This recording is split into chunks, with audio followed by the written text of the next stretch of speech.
Hello everyone, welcome you all on the next video. Today we will start the next topic, that is cell communication. It's me Subham Dhiman, your educator. So let's begin.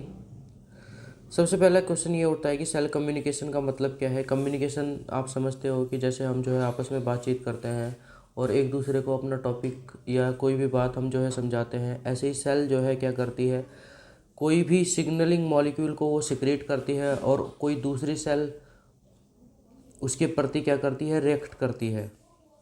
जैसे हमने किसी को कोई बात कही और वो हमारी बात का जो है उत्तर दे, तो वो क्या है, एक कम्युनिकेशन है। ऐसे ही सेल आपस में जो है कम्युनिकेट करती है।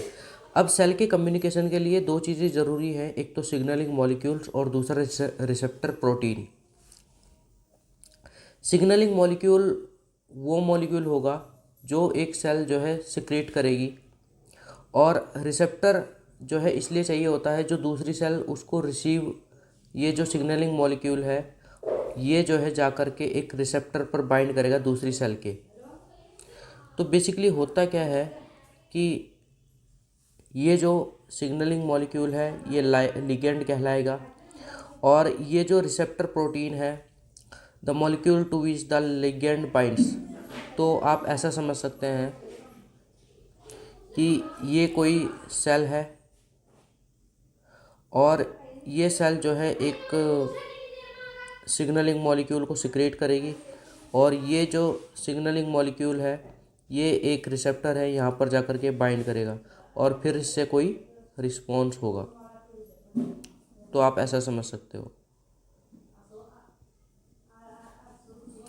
तो लीगेंड जो कि एक सिग्नलिंग मॉलिक्यूल है और रिसेप्टर एक दूसरी सेल के पास होगा जिसके ऊपर ये लीगेंड जो है बाइंड करेगा। तो ये जो रिसेप्टर प्रोटीन होगा ये किसके ऊपर होगा, या तो प्लाज्मा मेम्ब्रेन के ऊपर हो सकता है या फिर सेल के अंदर हो सकता है। या तो ये प्लाज्मा मेम्ब्रेन रिसेप्टर हो सकता है या फिर ये न्यूक्लियर रिसेप्टर हो सकता है, साइटोप्लाज्मिक रिसेप्टर भी हो सकता है। देखिए यहाँ पर आप समझ सकते हैं। देखिए यहाँ पर क्या है कि दो तरह के लिगेंड हैं, एक तो हाइड्रोफोबिक लिगेंड है और एक जो है हाइड्रोफिलिक लिगेंड है। हाइड्रोफोबिक जो लिगेंड होता है वो लिपिड सॉल्युबल होता है, और मैंने कल की क्लास में आपको पढ़ाया था कि जो प्लाज्मा मेम्ब्रेन होती है वो कैसी होती है। ये जो हमारी प्लाज्मा मेम्ब्रेन है, ये हमारी जो प्लाज्मा मेम्ब्रेन है ये कैसी है, ये लिपिड से बनी हुई है, लिपिड नेचर में है।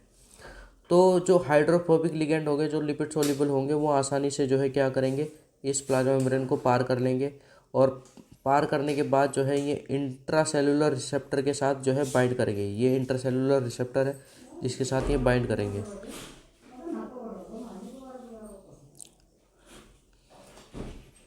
ये जो है हमारा एक इंट्रासेलुलर रिसेप्टर है जिसके ऊपर ये लिगेंड जो है बाइंड करता है, और उससे क्या चलता है, फिर आगे की प्रक्रिया जो है चलती है सिग्नल ट्रांसडक्शन पाथवे, जिससे जो है क्या होगा, सेलुलर रिस्पॉन्स आएगा। मतलब जिस भी तरह का ये सिग्नलिंग मॉलिक्यूल होगा उसी तरह का जो है सेल जो है रिस्पॉन्स करेगी। या फिर एक दूसरा तरीके का जो है लिगेंड हो सकता है हाइड्रोफिलिक लिगेंड। ये जो हाइड्रोफिलिक लिगेंड है ये लिपिड सॉल्युबल नहीं होता, बेसिकली ये वाटर लविंग होता है। और जैसे कि हमारी जो प्लाज्मा मेम्ब्रेन है वो कैसी है, हमारी जो प्लाज्मा मेम्ब्रेन है वो लिपिड सॉल्युबल है, लिपिड नेचर की एक तरह से।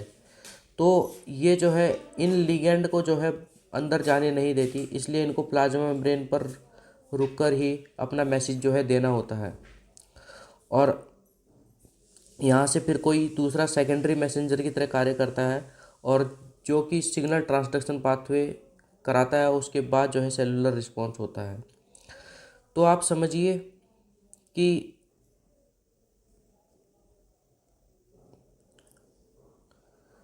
जो सेल है उसमें दो तरह के लिगेंड है, यहाँ पर।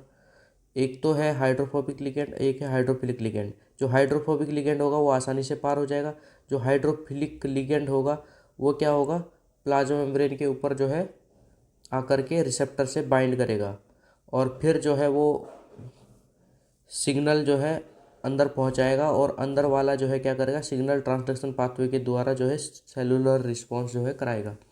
मतलब आप एक साधारण सा एग्जांपल ऐसे ले सकते हैं, मतलब हमारा कोई दोस्त है जिसको परमिशन है हमारे घर के अंदर आने की, ठीक है, कोई हमारा दोस्त है जिसको परमिशन है हमारे घर के अंदर आने की, तो वो क्या करेगा, हमारे दरवाजे से जो है डायरेक्ट जो है अंदर आ जाएगा। तो वो कैसा है, हाइड्रोफोबिक है हमारा दोस्त। लेकिन कोई ऐसा अपरिचित व्यक्ति है जिससे हमारी जान पहचान नहीं है, तो वो क्या करेगा, हमारे गेट पर आकर के हमारे दरवाजे के अंदर नहीं आएगा, वो क्या करेगा, घंटी बजाएगा। और फिर हमारा कोई भी बंदा या मतलब फैमिली मेम्बर जा कर के उस मैसेज को जो है रिसीव करेगा, जो भी वो बात कहेगा, जो भी मैसेज लेकर के आया होगा, ठीक है। तो हम इस बात को ऐसे समझ सकते हैं। तो हमारा दोस्त क्या है, हाइड्रोफोबिक लिगैंड है, और वो अपरिचित व्यक्ति क्या है, वो हाइड्रोफिलिक लिगैंड है। तो आप ऐसा समझ सकते हो। तो इसके लिए चार जो है बेसिक मैकेनिज्म है सेलुलर कम्युनिकेशन के लिए। या तो कोई सेल डायरेक्ट कांटेक्ट में हो, या फिर पैराक्राइन। पैराक्राइन का मतलब यह है कि जो पास पास की सेल होती है, पड़ोसी सेल्स होती हैं, नेबरिंग सेल्स, जैसे हमारे पड़ोसी होते हैं ऐसे ही जो है नेबरिंग सेल्स होती हैं, पैराक्राइन सिग्नल। एंडोक्राइन सिग्नलिंग में क्या होता है कि जो सेल जो है, जो जब सेल जो है एक दूसरे से काफ़ी दूरी पर हो, ठीक है, जैसे पिट्यूटरी ग्लैंड होती है, तो पिट्यूटरी ग्लैंड जो पीयूष ग्रंथि जो हमारे मस्तिष्क में होती है, वो क्या करती है, एंडोक्राइन सिग्नलिंग करती है। एंडोक्राइन सिग्नलिंग में क्या होगा कि सेल जो है एक दूसरे से काफ़ी दूर होती है, जैसे पिट्यूटरी ग्लैंड जो है एंडोक्राइन सिग्नलिंग करती है।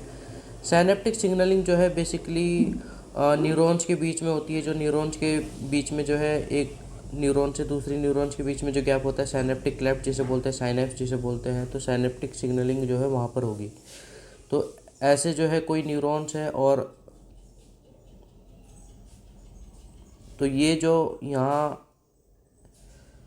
जो है पुल जो टूटा हुआ है, ऐसा आप समझ सकते हो। तो इसके बीच में जो सिग्नलिंग होगी वो क्या होगी, साइनेप्टिक सिग्नलिंग होगी। आप इसे इस तरह से समझ सकते हैं कि ये एक न्यूरॉन का एंड है और ये एक दूसरी न्यूरॉन का एंड है। इनके बीच में ये जो गैप है, ये गैप कहलाता है साइनेप्स। और यहाँ से कोई सिग्नल आ रहा है और इस गैप को जो है पूरा करके दूसरी तरफ जाए, तो इसे बोलते हैं साइनेप्टिक सिग्नलिंग।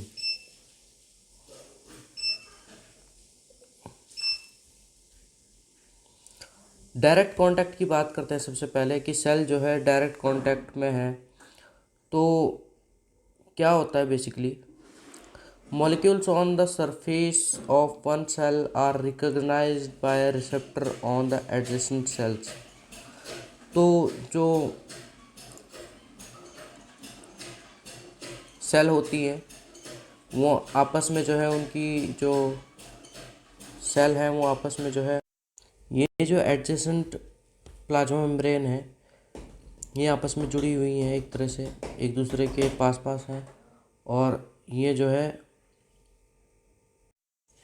ये आसपास है, एक दूसरे के पास पास है। और ये एक सेल जो है मॉलिक्यूल्स को रिलीज करेगी और दूसरी जो है उसको रिसीव करेगी। तो molecules on the surface of one cell are recognized by receptors on the adjacent cell. तो उसकी सरफेस पर, एक सेल की सरफेस पर जो है मॉलिक्यूल्स रिलीज करे जाएंगे और दूसरी एडजेसेंट सेल द्वारा वो सरफेस मॉलिक्यूल्स जो है बेसिकली वो जो सरफेस पर मॉलिक्यूल्स रिलीज करे गए हैं वो रिसेप्टर द्वारा रिसीव करे जाएंगे। पैराक्राइन सिग्नलिंग की बात करें तो पैराक्राइन सिग्नलिंग, जैसे कि मैंने बताया, signal released ligand from a cell has an effect on the neighbouring cells. तो जैसे मैंने बताया कि जैसे हम अपनी पड़ोसियों को जो है बात बताते हैं, ऐसे ही जो है सेल जो है अपनी पास वाली सेल्स को जो है बात बताती है। तो ये कोई सिक्रेटरी सेल्स है और ये जो है सिक्रेटरी सेल्स है, और ये जो है एडजेसेंट टारगेट सेल्स है। तो इसने ये एक सिग्नलिंग मॉलिक्यूल को रिलीज किया और ये जो सेल्स हैं इन्होंने जो है इसको रिसीव किया। एंडोक्राइन सिग्नलिंग की बात करें, जैसे मैंने बताया कि एंडोक्राइन सिग्नलिंग यानी लिगेंड्स जो होते हैं बेसिकली उन वो हार्मोन्स होते हैं, और ये जो है एक सेल द्वारा रिलीज करे जाते हैं और ब्लड के माध्यम से ये जो है दूसरी सेल के पास जाते हैं और तब जा कर के अपना इफेक्ट जो है शो करते हैं। जैसे हमारी पिट्यूटरी ग्लैंड होती है, तो पिट्यूटरी ग्लैंड जो है हार्मोन्स को रिलीज करती है और उससे जो है बाकी अन्य जो हमारी ग्रंथियाँ, अन्य जो ग्लैंड्स हैं वो जो है अफेक्ट होती हैं, जैसे कि थायराइड है और आपकी जो है एड्रिनल है। ये सब जो ग्लैंड्स हैं ये जो है पिट्यूटरी सिग्नलिंग के द्वारा अफेक्ट होती हैं। तो हार्मोन्स बेसिकली किस मीडियम द्वारा इतनी दूर जा पाते हैं, ब्लड के माध्यम से जो है इतनी दूर ये जा पाते हैं। साइनेप्टिक सिग्नलिंग की बात करें तो जैसे मैंने बताया था कि एक नर्व सेल का जो है एंड है और फिर दूसरी सेल का जो है एंड है। तो जो जिधर से सिग्नल आएगा उसको बोलते हैं प्री साइनेप्टिक न्यूरॉन, और जिधर सिग्नल जाएगा उसको बोलते हैं पोस्ट साइनेप्टिक न्यूरॉन। तो ये तो है प्री साइनेप्टिक न्यूरॉन और ये है पोस्ट साइनेप्टिक न्यूरॉन। तो ये क्या करेगी, न्यूरोट्रांसमीटर को रिलीज करेगी और ये न्यूरोट्रांसमीटर इन रिसेप्टर्स द्वारा जो है रिसीव करे जाएंगे। तो यहाँ पर जो लिगेंड है वो कौन काम कर रहा है, न्यूरोट्रांसमीटर। नर्व सेल्स जो है रिलीज करती हैं सिग्नल को न्यूरोट्रांसमीटर्स को, और ये जो है पास की जो सेल है उनके रिसेप्टर पर जो है बाइंड करता है बेसिकली। अब ये जो सेल कम्युनिकेशन है, 3 स्टेजेस है सेल कम्युनिकेशन की। सबसे पहला है रिसेप्शन, रिसीव करना। लिगेंड जो है रिसेप्टर से बाइंड करता है। रिसेप्टर या तो प्लाज्मा मेम्ब्रेन पर हो सकता है या फिर सेल के अंदर होगा, इंटरसेलुलर रिसेप्टर भी हो सकता है। फिर उसके बाद जो है ट्रांसडक्शन होता है। ट्रांसडक्शन, इसमें जो है बहुत सारे स्टेप्स जो है होते हैं,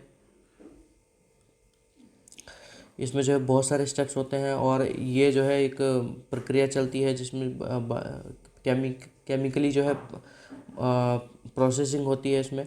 और फिर होता है सेलुलर रिस्पॉन्स, जो कि सेल टाइप पर डिपेंड करता है। जैसे इमरजेंसी कंडीशन हो तो उसमें इपिनेफ्रिन हार्मोन निकलता है और इपिनेफ्रिन हार्मोन जाकर के लीवर सेल्स के पास जाता है और लीवर सेल से जो है ग्लाइकोजन को ग्लूकोज में तोड़ने लगता है। उसके रिस्पॉन्स में सेल क्या करेगी, ग्लाइकोजन को ग्लूकोज में तोड़ने लगेगी।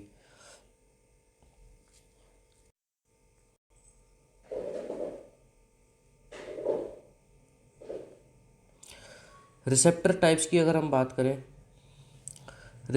रिसेप्टर्स अपनी लोकेशन के हिसाब से जो है अलग अलग प्रकार के हो सकते हैं। जैसे इंटरसेलुलर रिसेप्टर जो कि सेल के अंदर पाया जाता है, तो यहाँ पर जो है सेल के अंदर कोई रिसेप्टर हो सकता है और ये मॉलिक्यूल जो है डायरेक्ट जाएगा और इस रिसेप्टर से जो है जा कर के बाइंड हो जाएगा।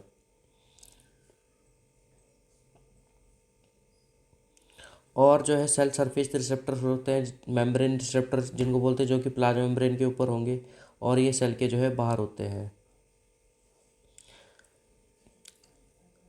जहाँ पर जो है लिगेंड इनसे जो है बाइंड करता है। आप ऐसा समझ सकते हैं, ये कोई सेल है और ये उसकी प्लाज्मा मेम्ब्रेन, यहाँ पर ये जो है रिसेप्टर है और कोई मॉलिक्यूल आएगा और इस रिसेप्टर पर जा कर के बाइंड कर जाएगा। ओके।